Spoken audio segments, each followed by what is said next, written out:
আজকে সকালে একটা বাজে ঘটনা ঘটে গেছে। সকাল বলতে ভোরবেলায় আমরা এখানে ছিলাম। এখান থেকে আজকে সকালে ভয়ে, একরকম ভয়ে আর কি, আমাদের পজিশন শিফট করে আমরা এখানে আসছি।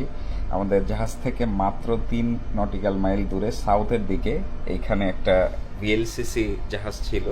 ভিএলসিসি জাহাজ মানে হচ্ছে very large crude oil career, মানে আমাদের যে জাহাজ তার থেকে আরও বড় 333 মিটার একটা জাহাজ ফুললি লোডেড অবস্থায় ছিল।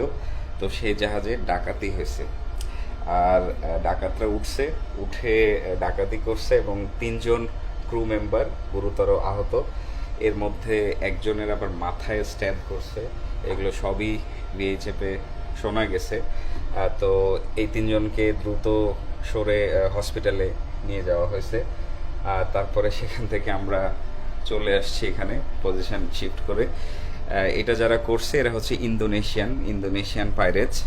আমরা এখন এমটি অবস্থায় আছি, আমাদের জাহাজে কোনো কার্গো নাই, যার কারণে আমাদের ফ্রি বোর্ডটা অনেক হাই, মানে সমুদ্রপৃষ্ঠ থেকে আমাদের জাহাজের যে মেইন ডেক সেটা এখন আমাদের প্রায় 12 মিটার হচ্ছে আমাদের আফটের দিকে, জাহাজের পেছনের দিকে, মাঝখানে সামনে আরও বেশি।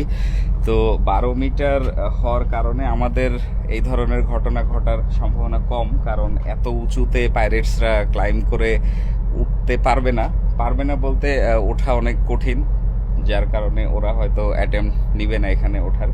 বাট যেই জাহাজগুলো লোডেড অবস্থায় থাকে, যেমন একটা ভিএলসিসি জাহাজ যদি ফুললি লোডেড অবস্থায় থাকে তাহলে তাদের ফ্রি বোর্ড থাকে হয়তো 7 মিটার মতো।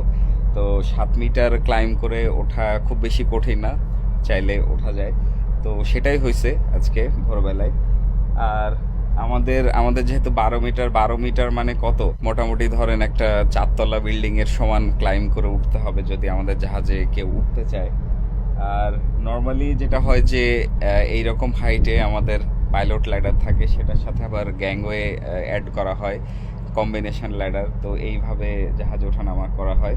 তো সেই কারণে আমাদের ইনশাল্লাহ সমস্যা নাই, আমরা মোটামুটি সেফ। তারপরে আমরা এখন সতর্ক অবস্থায় আছি, এখন আশেপাশে সব জাহাজই সতর্ক অবস্থায় আছে। এটা খুবই একটা বাজে ঘটনা, একরকম ভীতিকর। আমি এর আগেও আমার ভিডিওতে বলছি এই যে সিঙ্গাপুর, মালয়েশিয়া, ইন্দোনেশিয়া এরিয়াতে ইন্দোনেশিয়ান পাইরেটসদের অনেক অত্যাচার আছে।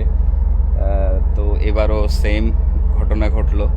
এটাই সি লাইফ, মাঝে মাঝে খুব ডেঞ্জারাস ঘটনা ঘটে যায়।